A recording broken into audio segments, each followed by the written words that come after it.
అండి, welcome back to our channel Telugu nest. ఈరోజు మనం బిర్యానీ చేసుకుందామండి.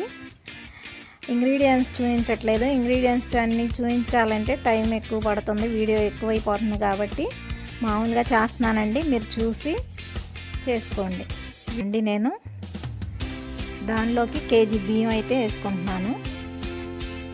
చికెన్లోకి ఇప్పుడు చికెన్ మ్యారినేట్ చేసుకోవటం కోసం 2 స్పూన్ల అల్లం వేసుకున్నాను, 2 టేబుల్ స్పూన్ల అల్లం వేసుకున్నాను, షాజీరా వేసుకున్నాను,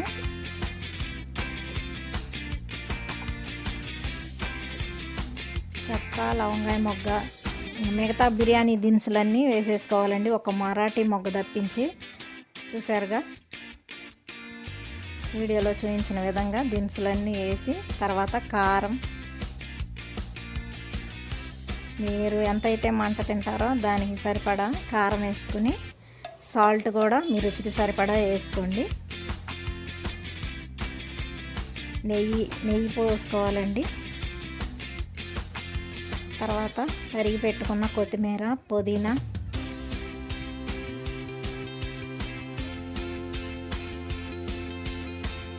పచ్చిమిరపకాయలు,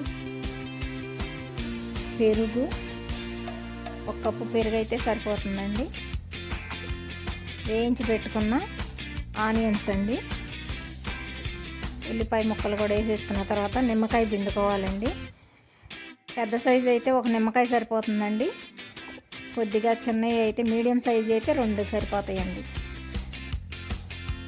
తర్వాత ఆయిల్ కూడా పోసుకోవాలండి.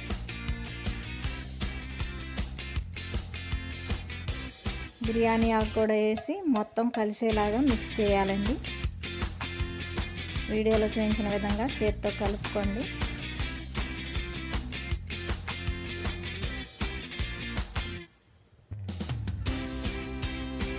ఇలా కలిపేసి గంట పాటు నానబెట్టుకుంటే చికెన్ స్మూత్గా మ్యారినేట్ అయిపోయి స్మూత్గా ఉంటుందండి. బిర్యానీ చేసినప్పుడు ముట్టుకుంటే చిరిగిపోయేలా ఉంటుందండి. కేజీ మాంసానికి కేజీ బియ్యం అయితే పర్ఫెక్ట్గా ఇంకా బాగా వస్తుందండి. మ్యారినేట్ చేసి దానిలో టమాటాలు కూడా వేసేసుకుందామండి. కట్ చేసి పెట్టుకున్న టమాటాలు కూడా వేసి అలా ప్రెస్ చేసేసి, తర్వాత గరం మసాలా కూడా వేసేసేయండి. ధనియాల పొడి, చెక్క, లవంగాయ పొడి కూడా వేసుకున్నానండి నేను. అలా చల్లి పెట్టేసేసి మూత పెట్టేసి గంట పాటు మ్యారినేట్ అవ్వాలండి. దగ్గరుంటే బిర్యానీ మసాలా కూడా వేసుకోవచ్చండి. మీరు యాడ్ చేయకపోయినా కూడా బాగానే ఉంటుంది. గంట పాటు నానిన తర్వాత ఈలోపు మనం బియ్యం కడుక్కొని, బియ్యాన్ని కడిగి నీళ్లు పోసి నానబెట్టుకుని ఉంచుకోవాలండి. తర్వాత పొయ్యి మీద మనం పాత్ర పెట్టుకొని ఆనియన్స్ వేయించుకున్న నూనె ఉంది కదండి, అదే నూనె పోసుకుని దానిలోకి లవంగాయలు, చెక్క, బిర్యానీ దినుసులు మొత్తం వేసుకోవాలండి. మరాఠీ మొగ్గ కూడా వేసుకోవాలి. మరాఠీ మొగ్గ ఇందాక చికెన్ నానబెట్టేటప్పుడు వేయలేదండి మనం. ఇప్పుడు ఈ రైస్లోకి వేసుకోవాలండి.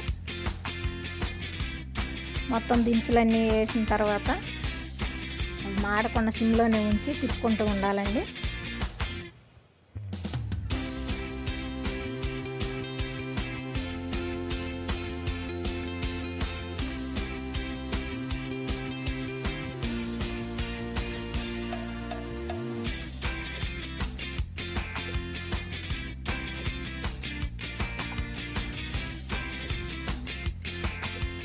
వేగిన తర్వాత కొద్దిగా గసాలు కూడా వేసుకోండి. దానిలోకి గసాలు కూడా చిటపటమని వేగిన దాకా వేయించుకొని,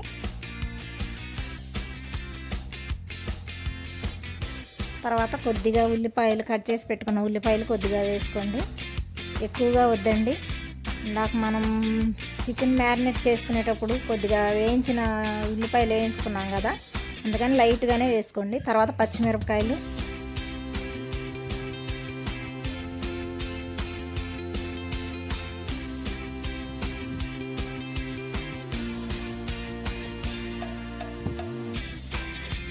పచ్చిమిరపకాయలు కూడా వేగిన తర్వాత టమాటాలు వేసుకోండి కొద్దిగా. ఇందాక చికెన్లో కూడా సోక్ చేసుకున్నాం కదా మనం.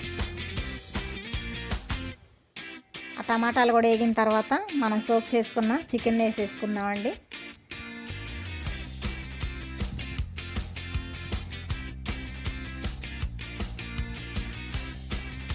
వేసేసి గరిటెతో కలిపి మూత పెట్టేసి ఉడకనివ్వండి.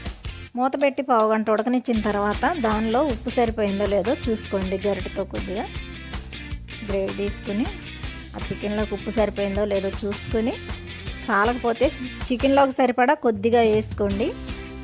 తర్వాత వాటర్ పోసుకున్న తర్వాత మళ్ళీ ఒకసారి చూసి వేసుకుందాం సాల్ట్.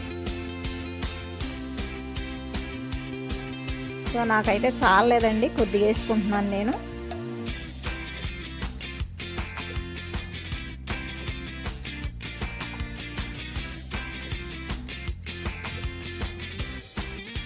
వేసి కలిపి మూత పెట్టేసేసేయండి.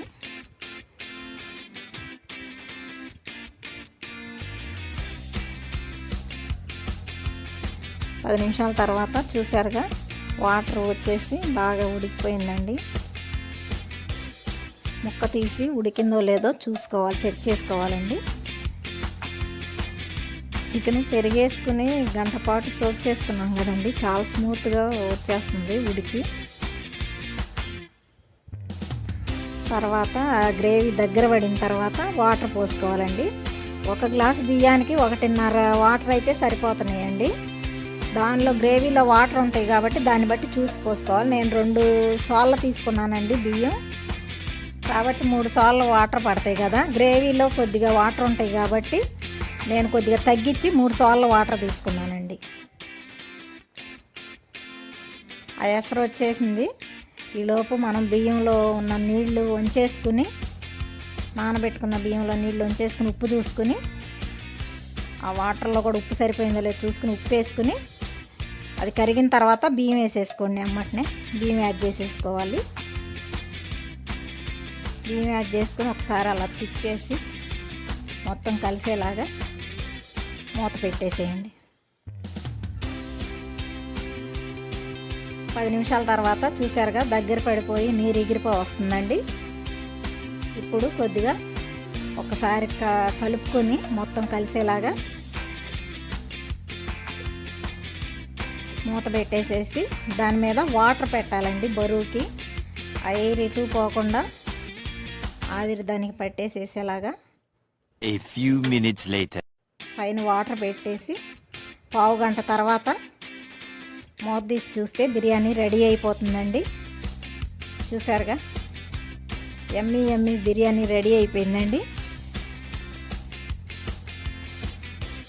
ఇప్పుడు దాన్ని డెకరేట్ చేసుకోవటం కోసం కొద్దిగా మిగిలిన ఆనియన్స్ వేసుకుని, వేయించుకున్న ఆనియన్స్, కొత్తిమీర, కొద్దిగా తరిగి పెట్టుకున్న కొత్తిమీర, పుదీనా కూడా పైన వేసుకుని, వేయించి పెట్టుకున్న జీడిపప్పు కూడా, నేతిలో వేయించుకున్న జీడిపప్పు కూడా వేసేసి డెకరేట్ చేసేసుకోవాలి.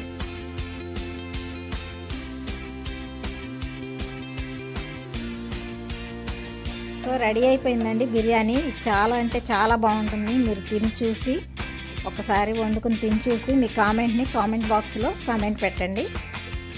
పైన కొద్దిగా నెయ్యి కూడా వేసుకోండి ఫ్లేవర్ కోసం.